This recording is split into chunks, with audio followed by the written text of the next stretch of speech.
Magandang hapon po. Milyon-milyon pisong halaga na mga gadget ang tinarget ng mga manloloko sa pag-deliver. Ang mga gadget na dapat i-deliver mula Quezon City patungong Makati City na diskubre sa Cavite. Nakatutok si Bea Pinlac, exclusive. Kahon-kahon ng mga nakaw na high-end security cameras at iba pang tech products ang tumambad sa Quezon City District Anti-Cybercrime Team nang pasukin nila ang bahay na ito sa Imus, Cavite. Ganitong mga gamit din ang natagpuan ng pulisya sa isa pang bahay sa Kawit, Cavite. Dito raw iniimbak ng mga suspect ang mga produkto matapos tangayin habang ipinapadeliver ng supplier sa kliyente niya mula Quezon City papuntang Makati gamit ang isang online truck delivery app. Around 1 hour na nakita ng victim na parang hindi na gumagalaw yung icon. Ang tinawagan nila yung delivery vehicle, ang sabi lang initially ay may binaba din na ibang gamit at mayroong nag-book din, may sinabay. But lumipas na yung 2 oras, hindi pa rin nakarating doon sa Makati. Ang mga produktong may halagang hindi bababa sa 10 milyong piso, hindi na nakarating sa Makati. Ang nabiktimang supplier, nakatanggap raw ng mga mensaheng naniningil ng pera kapalit ng pagbalik sa mga ninakaw na produkto. Nagdi-demand na ng magpadala ng 5,000 initially para maibigay sa kanila o ma-deliver yung items and then pataas ng pataas yung amount. Nang itrace ng pulisya ang profile ng may-ari ng nabook na delivery vehicle ng supplier, Na-hack yung kanyang account. So hindi na siya may hawak noon. Na-report na rin niya kaya lang hindi pa na-actionan. nag-backtracking na ang pulisya para mahanap kung saan dinala ang mga produkto. Makalipas ang 1.5 araw, na-recover ang bahagi ng mga ninakaw na produkto. Pero ang ilang kahon, wala nang laman. At ang ibang produkto, nakalikot na umano ang mga parte. Only about 60% ang na-recover. So about roughly 40% nung goods ay hindi I think na-dispose na ng mga grupong ito. Inaresto ng 2 lalaking nakatira sa mga bahay kung saan inimbak ang mga nakaw na gamit. Mayroon pong taong nagdala po sa bahay namin tapos nakilagay po, sabi niya sa lolo daw po niya yan. Hindi po ako nagnakaw po ng item na yan. Mahaharap ang mga suspect sa reklamong paglabag sa Anti-Financial Account Scamming Act, robbery, extortion at theft sa ilalim ng Cybercrime Prevention Act. Inaalam pa ng pulisya kung sino-sino ang mga kasabot at kung bahagi sila ng mas malaking grupong tirador ng mga gamit na ipinapa-deliver gamit ang mga online app. Para sa GMA Integrated News, Bea Pinlac, nakatutok 24 oras. Dahil sa natamaang tubo, nagkaroon ng pagsabog sa warehouse sa Tondo, Maynila. 3 trabahador doon ang sugatan. Nakatutok si Jamie Santos.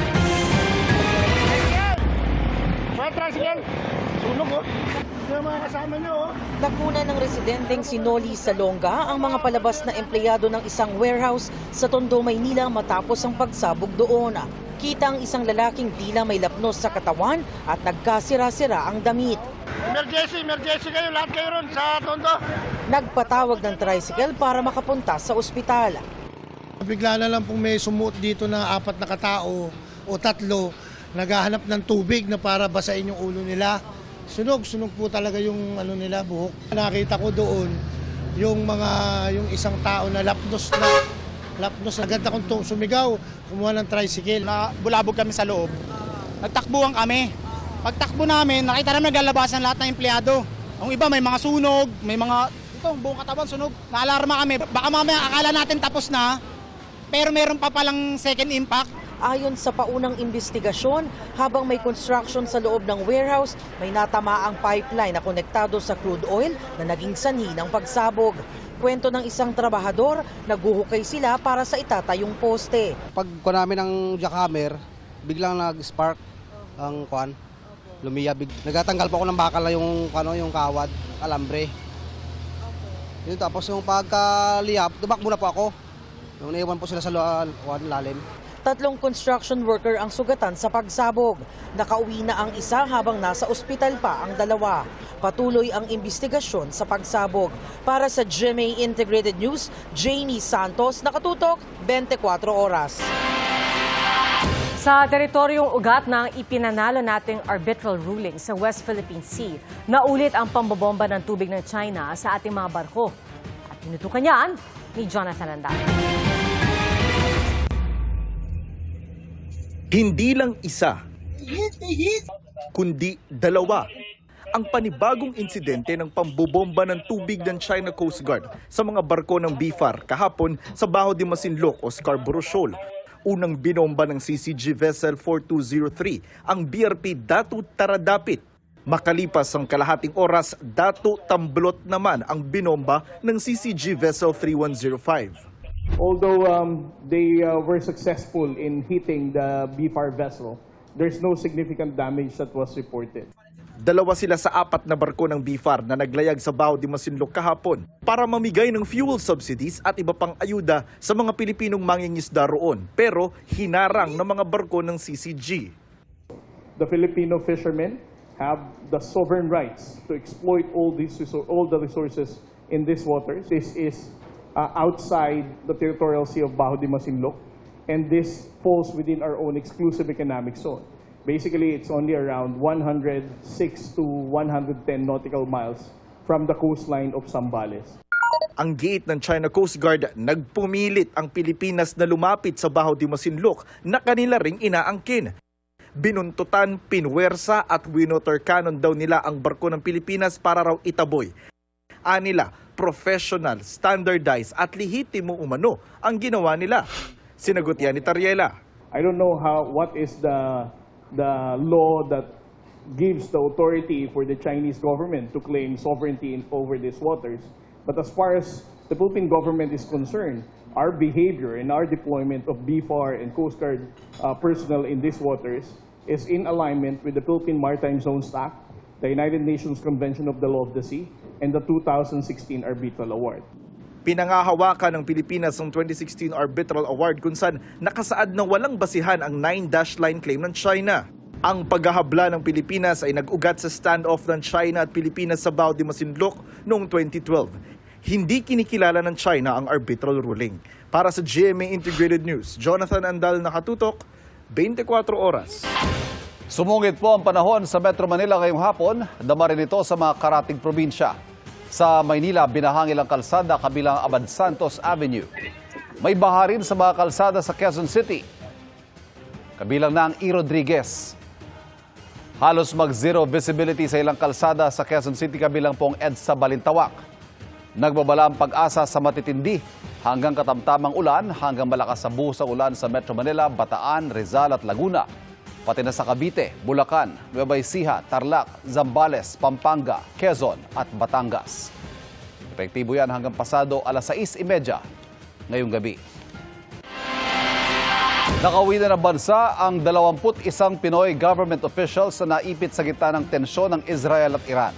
Ikinwento rin nila ang takot at malabangung tatagpong nasaksihan nila sa Israel. Nakatutok si Bea Pinlac. Nagpapasalamat kami sa Panginoon dahil nabigyan kami pagkakataon na makauwi ng ligtas.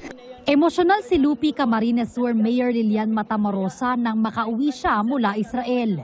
Ninamnam niya ang mahigpit na yakap at mga salitang welcome home na sumalubong sa kanya at sa 20 pang opisyal ng gobyerno na nakabalik matapos maipit sa tensyon sa pagitan ng Israel at Iran. Sa bawat pagputok at pagdinig ng sirena, paglabas sa kwarto, kailangan mong katukin ang bawat kwarto para malaman mo na nandoon na sila, kasama mo sila sa pagbaba sa isang ligtas na lugar. Binalikan din ng ilang nakasama niya sa Israel ang malabangungot na tagpong nasaksihan nila. Talagang nakakatruma po kasi pag nakakarinig po kami ng siren, talagang we have only like 60 to 90 seconds para pumunta po sa bunker. Siyempre yung agam-agam na naramdaman namin na nandun kami. So, hindi mo alam kung makakauwi ka. Ayon sa DILG, matapos tumawid papuntang Jordan Lula ng bus, bumiyahe pa Dubai ang mga opisyal sakay ng chartered plane. Mula roon, sumakay ulit sila ng isa pang chartered plane pabalik ng Pilipinas. Ang 4 sa kanila galing sa Department of Agriculture. At ang iba naman, mga pinadala roon sa tulong ng Israeli government para sa isang eco-study tour. Just to be clear, hindi ho sila sa path of danger. Wala po pumutok na bomba na malapit sa kanila. Pero siyempre yung stress ang mahirap dyan yung pinagdaanan nila. Mabuti na lang na walang napinsala sa kanila. Handa naman daw ang DILG na bigyan ng psychological at emotional assistance ang mga opisyal. Gagawa po ng plan of action ng DFA natin at ang Office of the President na kung ito po ay hindi huhupay, ay gagawa po ng paraan para makauwi po lahat ng mga Pilipino. Para sa GMA Integrated News, Bea Pinlac, nakatutok 24 oras. Pansamantalang hindi maniningil ng toll bukas sa NLEX northbound mula sa Balintawak hanggang May Kawayan sa Bulacan. Ayon po sa NLEX Corporation, epektibo yan simula 1:00 ng madaling araw ng linggo, June 21, hanggang hating gabi. Ito ay para bigyang daan ng pagkukumpuni sa Marilao Bridge na napinsala dahil sa pagsabit ng truck noong Miyerkules na ikinasawi ng isa. May isasagawa rin mga hakbang para di gaano maabala ang mga motorista. Naasahang tatagal ang pagsasaayos sa tulay hanggang Huwebes.